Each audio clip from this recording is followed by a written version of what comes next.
آج کا ہمارا ٹاپک لاگریدمس کے بارے میں ہے۔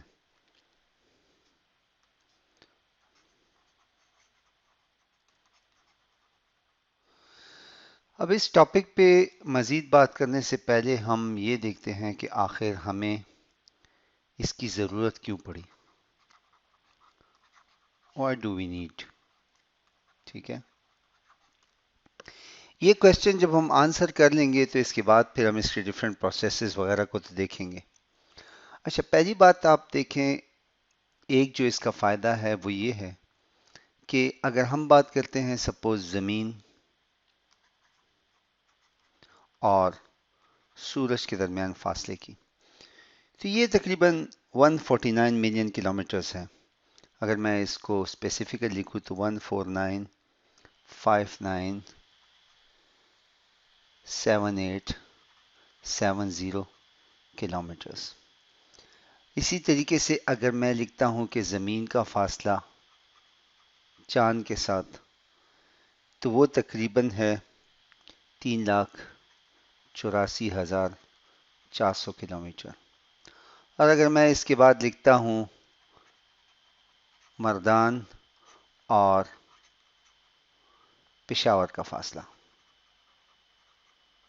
یہ تقریباً 80 کلومیٹر ہے۔ اب دیکھیں، یہ تینوں نمبر کا آپس میں کوئی تعلق نہیں، کہاں پہ 149 ملین کلومیٹر، کہاں 3,84,000 کلومیٹر، کہاں پر 80 کلومیٹر۔ ٹھیک ہے، اب اگر مجھے ایسے نمبرز کے ساتھ ڈیلنگ کرنا پڑ جائے، ان کو سپوز ایڈ کرنا پڑ جائے، تو اس کا ایک آسان طریقہ ہے کہ میں ان تینوں نمبرز کا لاگ لے لوں۔ اس کا اگر میں لاگ لوں تو میرے پاس آنسر آتا ہے 8.174۔ اگر اس کا میں لاگ لوں تو میرے پاس آنسر آتا ہے 5.584۔ اور اگر اس کا میں لاگ لوں تو میرے پاس آنسر آتا ہے 1.903۔ اب دیکھیں، آپ سمپل ان تینوں کو جمع کر لیں۔ ٹھیک ہے، ان تینوں کو جب آپ جمع کریں گے تو آپ کے پاس تقریباً 15.7 ویلیو آئے گی۔ بڑی آسانی سے آپ ان کو جمع کر سکتے ہیں۔ دیکھیں، ان تینوں کو جمع کرنا کوئی مشکل کام نہیں ہے۔ اور اسی کا اگر میں واپس اینٹی لاگ لے لوں تو میرے پاس آتا ہے 5.01 انٹو 10 پاور 15 یا 501 ملین کلومیٹرز۔ تو دیکھیں، وہ تین فگرز جس کا کوئی رشتہ ہی نہیں بنتا تھا، کہاں 80 کلومیٹر، کہاں 1,49,000، مطلب 149 ملین کلومیٹرز، لیکن اس کو لاگ بنا کے ہمیں کچھ تعلق نظر آ رہا ہے کہ 8.174 اور 1.903 ان نمبرز کو میں آپس میں ایڈ کر سکتا ہوں۔ اب اگر انہی تینوں نمبرز کی بیس کے اوپر میں ایک اور چیز، پہلی بات یہ ہوگی کہ مجھے ایڈیشن بڑے نمبرز کو چھوٹا کر کے ان کو ایڈ کرنا آسان ہو گیا۔ اب دیکھیں، اگر میں مجھ سے کہا جاتا ہے کہ ان تینوں نمبرز کو آپ ایک گراف پہ پلاٹ کریں، ٹھیک ہے، اب آبویسلی گراف کی کوئی تو حد ہوگی نا۔ ٹھیک ہے، میں جتنا بھی بڑا گراف بنا لوں، ٹھیک ہے، اگر میں نے اس گراف پہ پشاور اور مردان کا فاصلہ بھی شو کرنا ہے، اور زمین سے چاند کا فاصلہ بھی شو کرنا ہے، اور زمین سے سورج کا فاصلہ بھی شو کرنا ہے، مجھے کہا جاتا ہے کہ آپ ان کو پلاٹ کریں۔ سپوز کریں میں اس کو 1 2 3 4 5 6 7 8 9 اور 10 اسکیل دے دوں، تو اب جو ہمارے پاس فاصلے تھے وہ تھے 149.6 ملین کلومیٹر۔ جو دوسرا فاصلہ تھا وہ تھا 384,400 کلومیٹر، اور تیسرا فاصلہ تھا 80 کلومیٹر۔ تو میں اس کو اس اسکیل پہ نہیں شو کر سکتا۔ میں کیا کروں؟ میں اس ایک چھوٹی سی فگر کو اگر میں 100 ملین کے برابر لوں یا 10 ملین کے برابر لوں، تو میں اس پہ چلیں سورج اور چاند کا تو، زمین اور چاند کا تو دکھا دوں گا، زمین اور سورج کا بھی پھر وہ جو پشاور والا فاصلہ ہے وہ تو ایک چھوٹا سا نقطہ یہاں پر پڑا ہوگا۔ تو لیکن جب ہم ان کا لاگ لیتے ہیں تو ان کے لاگز کی ویلیوز جو ہیں 8.174، 5.584 اور 1.903، یہ تینوں ویلیوز کو بڑی آسانی سے اس فگر پہ شو کیا جا سکتا ہے. مطلب دیکھیں 1.903 1 پورا اور 9 یہاں پر کہیں، یہ ہو گیا ہمارے پاس، ٹھیک ہے، یہ ہو گیا ہمارے پاس مردان اور پشاور کا فاصلہ. ٹھیک ہے، 5.584 5.584 کہیں یہاں پر آئے گا. ٹھیک ہے، اگر میں اس کو اس طریقے سے اوپر اٹھا دوں تو یہ میرے پاس ہو گیا فاصلہ ارتھ اور مون کا. ٹھیک ہے، اور اس طریقے سے 8.174 یہاں پر کہیں آئے گا. اس فگر کو بھی اگر میں اوپر اٹھا دوں تو یہ میرے پاس فاصلہ بنا ارتھ اینڈ سن کا. تو لاگ لینے کے بعد یہ ممکن ہوا کہ میں اس کو ایک گراف پہ آپس میں دکھا بھی سکتا ہوں اور میں اس سے کچھ سینس بھی لے سکتا ہوں.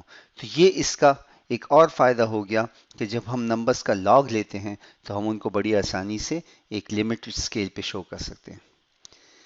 تیسرا فائدہ جو اس چیز کا ہے لاگ کا وہ یہ ہے کہ اگر آپ کو کسی چیز کا اسکوائر روٹ لینے کو کہا جاتا ہے، سپوز ہم کہتے ہیں کہ 2 power x is equal to 64.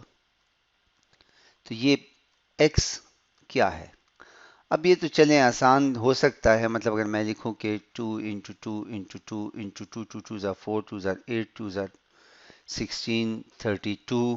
ٹھیک ہے، and then 64. So 1 2 3 4 5 6. تو میں اس کو یوں لکھ سکتا ہوں کہ 2 to the power x is 2 to the power 6. تو بیسز سیملر ہیں، تو مطلب یہ ہے کہ x کی ویلیو 6 ہو گئی. یہ تو چلے آسان تھا. لیکن اگر مجھ سے یہ کہا جائے کہ 2 to the power x is equal to 5.317، اب میں کیا کروں؟ اب میں کیسے اس x کی ویلیو نکالوں؟ کیونکہ یہ تو پتہ نہیں کس چیز کا اسکوائر ہے.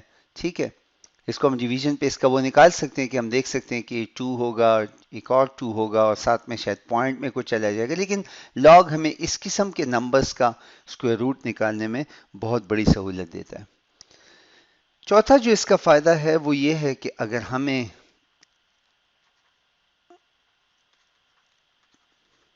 ملٹیپلائی کرنے پڑ جائیں 238.2 ملٹیپلائی بائی 9.506، اگر مجھے ایسے نمبرز کو ملٹیپلائی کرنا پڑ جائے تو دیکھیں ہمیں یہ جو لاگ ہے یہ ایک سہولت دیتا ہے کہ نہ صرف یہ کہ ان نمبرز کو چھوٹا کر دے گا، بلکہ ہمیں ان کو ملٹیپلائی کرنے کے لیے ایکچولی ان کو ایڈ کرنا پڑے گا. تو چلیں میں آپ کو دکھاتا ہوں. سپوز کریں کہ x is equal to 238.2 multiply by 9.506. ٹھیک ہے، اب دونوں طرف اس کا لاگ لے لیں، لاگ آف ایکس ہو جائے گا اور یہ ہو جائے گا لاگ آف 238.2 اینڈ 9.506. یہ ہو جائے گا لاگ آف، یہ لاگ کا ایک پرنسپل ہے کہ log of m into n برابر ہوتا ہے log of m plus log of n کے. یہ ہم بعد میں دیکھیں گے، لیکن ابھی میں صرف آپ کو چونکہ ایک اپلیکیشن دکھا رہا ہوں. 238.2 پلس لاگ آف 9.506. ٹھیک ہے، اور جب میں ان کے لاگز لکھ لیتا ہوں تو یہ ہو جائے گا 2.3770 پلس 0.9786، یہ برابر آ جائے گا 3.3550. اب اسی نمبر کا آپ اگر 3.550 جو ہے اگر آپ اس کا اینٹی لاگ لیں تو یہ x برابر ہو جائے گا 2265 کے. تو دیکھیں یہ ایکچولی ان دونوں نمبرز کا پروڈکٹ آیا ہمارے پاس. تو یہ کچھ فائدے ہیں، یہ صرف اتنے نہیں ہیں، بہت زیادہ فائدے ہیں اس کے، لیکن کچھ فائدے آپ کے اسکوپ سے تھوڑے سے بڑے ہیں، وہ آپ کو سمجھنا تھوڑا مشکل ہو جائے گا. لیکن لاگ اس چیز کے لیے بنا کہ بہت بڑی ویلیوز کو چھوٹا کرنا، اور یاد رکھیں کہ بہت چھوٹی ویلیوز کو بڑا کرنا. ٹھیک ہے، اگر ہمارے پاس کوئی ویلیو تھی کہ سپوز ہم بات کریں کہ یار پانی میں کوئی ہم کہتے ہیں کہ اس پانی میں کیلشیم کتنا ہے، اس پانی میں کوئی اور ہم بات کرتے ہیں سالوینٹ کی، تو وہ ہمارے پاس 0.00000038953 اس قسم کا نمبر آتا ہے. ٹھیک ہے، اب یہ گرامز میں ہو سکتا ہے، کلو گرامز میں ہو سکتا ہے. ایسے نمبرز کے ساتھ آپ کب تک ان کو اپنی کیلکولیشن میں دوبارہ دوبارہ لکھتے رہیں گے، ان کے ساتھ ڈیل کریں گے؟ جب ہم اس کا لاگ لیں گے تو یہ کوئی چھوٹا سا نمبر بن جائے گا، 7 یا 3 یا 5. ہم اس نمبر کے ساتھ کرتے کرتے اس کو سالو کر لیں گے، آخر میں ہم اس کا اینٹی لاگ نکال کے اپنی ویلیو نکالیں گے. تو میں دوبارہ سے ریپیٹ کرتا ہوں کہ بڑے نمبرز کو چھوٹے کرنا، کمپلیکیٹڈ نمبرز کا اسکوائر روٹ نکالنا، چھوٹے نمبرز کو بھی، بہت چھوٹے نمبرز کو بھی اس قابل بنانا کہ اس کے ساتھ ہم ڈیل کر سکیں، اور ملٹیپلیکیشن ٹائپ کے کمپلیکیٹڈ نمبرز کی ملٹیپلیکیشن کو سمپلیفائی کرنا، یہ لاگ کا فائدہ ہے. کیسے بنایا گیا؟ اچھا، اب ایک بات آپ یاد رکھیں کہ یہ جو پرابلم میں نے آپ کے سامنے کیا ہے، یہ پرابلم، ٹھیک ہے، یہ آپ تو کہیں گے کوئی مسئلہ نہیں، ہم اس کو کیلکولیٹر پہ کر لیتے ہیں، لیکن یہ اس زمانے کی بات ہو رہی ہے جب کیلکولیٹرز نہیں تھے. یہ اس زمانے میں ایسی چیزوں کو سالو کرنا، اس طریقے سے ایسے کمپلیکیٹڈ نمبرز کا اسکوائر روٹ نکالنا، ٹھیک ہے، یہ آسان کام نہیں تھا. تو اس وقت یہ لاگ کے پرابلمس کو سالو کرنے کا طریقہ نکالا گیا، لاگ کا کانسیپٹ آیا، لاگ کے ٹیبلز آئے، اور وہ ایسے کانسیپٹس ہیں کہ جس کو یوز کر کے آپ آج بھی ان سے فائدہ لے سکتے ہیں. اور سب سے بڑا فائدہ میں نے آپ کو دکھایا ہے اس گراف کا، کہ آپ بیسیکلی کسی بھی بڑی سے بڑی ویلیوز کو آپ اس قابل بنا سکتے ہیں کہ آپ اس کو ایک گراف کے اوپر شو کر سکتے ہیں. تو میں امید کرتا ہوں کہ آپ کو اس کی سمجھ آ گئی ہوگی. تو انشاءاللہ باقی ٹاپکس میں پھر ہم لاگ کے بارے میں بیسک باتیں دیکھتے ہیں کہ اس کے ڈفرینٹ فارمولے کیا ہیں اور اس کے ساتھ ہم نے کیسے ڈیل کرنا ہے. بہت شکریہ.